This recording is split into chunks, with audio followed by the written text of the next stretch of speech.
കൽക്കിരൂപികളായിരിക്കുന്ന എല്ലാ നാരായണന്മാർക്കും വിഷ്ണുഗീത പാഠത്തിലേക്ക് സ്വാഗതം. നമ്മൾ വിഷ്ണുഗീതയുടെ 7ാമത്തെ പാഠമാണ് പഠിക്കാൻ പോകുന്നത്. എല്ലാവർക്കും എന്റെ ഹൃദയം നിറഞ്ഞ ക്രിസ്തുമസ് ആശംസകൾ. ഞാൻ നിങ്ങളുടെ സ്വന്തം വിഷ്ണുയോഗി ഷീല അയ്യപ്പൻ. ഇന്ന് നമ്മൾ പഠിക്കാൻ പോകുന്ന പാഠത്തിന്റെ പേര് കൽക്കി അവതാര രഹസ്യമാണ്. ഇന്ന് ഡിസംബർ മാസം 25 ഭഗവാൻ യേശുക്രിസ്തുവിന്റെ ജന്മദിനമാണ്. ഈ ദിവസമാണ് കൽക്കി അവതാര രഹസ്യം വെളിപ്പെടുത്താൻ ഏറ്റവും പറ്റിയ സമയമെന്ന് എനിക്ക് തോന്നുന്നു. അതുകൊണ്ടാണ് ഇന്ന് ഈ പാഠം തന്നെ എടുത്തത്. ഓം നമോ ഭഗവതേ വാസുദേവായ. ഓം നമോ ദേവി വസുന്ധരായ നമഃ. നാം എല്ലാം ജഗത്പിതാവായ നാരായണന്റെയും ജഗന്മാതാവായ ഭൂമിദേവിയുടെ സന്താനങ്ങളാണ്. എല്ലാവരും നാരായണന്മാരാണ്. നാരായണന്റെ മക്കൾ എല്ലാവരും നാരായണന്മാരാണ്. ആദ്യമായിട്ട് നമുക്ക് ഭൂമിയിലെ ഏകദേശം 850 കോടി മനുഷ്യ രഹസ്യം എന്താണെന്ന് അറിയാം. പിന്നീട് നമുക്ക് കൽക്കി രാമരഹസ്യം പഠിക്കാം. ഭൂമിയിലെ 850 കോടി മനുഷ്യരുടെ രഹസ്യം ഇതാണ്. ഭൂമിയിലെ സകല മനുഷ്യരും പ്രപഞ്ച സൃഷ്ടാവായ നാരായണൻ ആകുന്നു.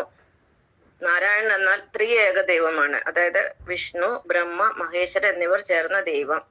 അതാണ് നാരായണൻ. ഈ നാരായണനെ നമ്മൾ മഹാദൈവം അഥവാ സുപ്രീം ദൈവം എന്ന് പറയുന്നു.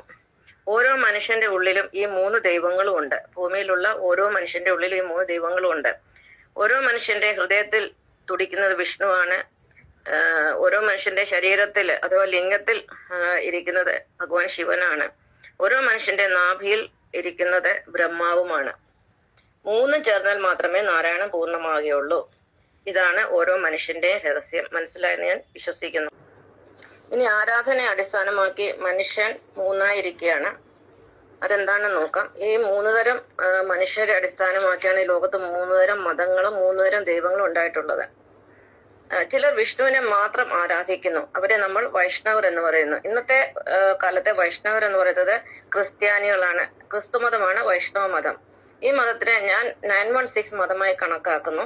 കാരണം ഇതിൽ ദൈവത്തിന് വേണ്ടി ദൈവസൃഷ്ടിയെ ബലി കൊടുക്കുന്ന ഒരു ദുരാചാരവുമില്ല. ഒരു തരത്തിലുള്ള ആഭിചാരമോ അനാചാരമോ ക്രിസ്തുമതത്തിൽ ഇല്ല. ലോകത്തിൽ നന്മ മാത്രം ചെയ്യുന്ന ഒരു മതമാണ് ക്രിസ്തുമതം. എല്ലാവരെയും ദൈവത്തിലേക്ക് കൊണ്ടുവരാനാണ് ക്രിസ്തുമതം ആഗ്രഹിക്കുന്നത്. ആരോടും അങ്ങോട്ട് വഴക്കിന് പോകുന്ന മതമല്ല. അഹിംസയാണ് യേശുക്രിസ്തു ഭഗവാൻ ക്രിസ്ത്യാനികളെ പഠിപ്പിച്ചിരിക്കുന്നത്. അതുകൊണ്ട് 3 മതത്തിലും ശ്രേഷ്ഠമായ മതം വൈഷ്ണവ മതം അഥവാ ക്രിസ്തുമതം തന്നെയാണ്. അതാണ് എന്റെ അഭിപ്രായവും എന്റെ അനുഭവവും. അടുത്തത്, ചിലർ ബ്രഹ്മാവിനെ ആരാധിക്കുന്നു എന്ന് പറഞ്ഞാൽ ബഹുദൈവങ്ങളെ ആരാധിക്കുന്നു. ഇവരുടെ മതമാണ് ഹിന്ദുമതം. ഇവർ ബഹുദൈവങ്ങളെ കൂടാതെ അതായത് വിഷ്ണുവിനെയും ശിവനെയും ഒരുപോലെ ആരാധിക്കുന്നവരാണ്. വിഷ്ണു എന്ന് പറയുന്നത് ഭഗവാന്റെ 24 അവതാരങ്ങൾ ചേർന്നതാണ്. കൂടാതെ വിഷ്ണു ഭഗവാന്റെ ഭാര്യയായ ഭൂമിദേവിയെയും അല്ലെങ്കിൽ ലക്ഷ്മി ദേവിയും ഒക്കെ അവർ ആരാധിക്കുന്നുണ്ട്. പിന്നെ ശിവകുടുംബത്തിലാണ് ഏറ്റവും കൂടുതൽ മെമ്പേഴ്സ് ഉള്ളത്. ശിവകുടുംബത്തിൽ തന്നെ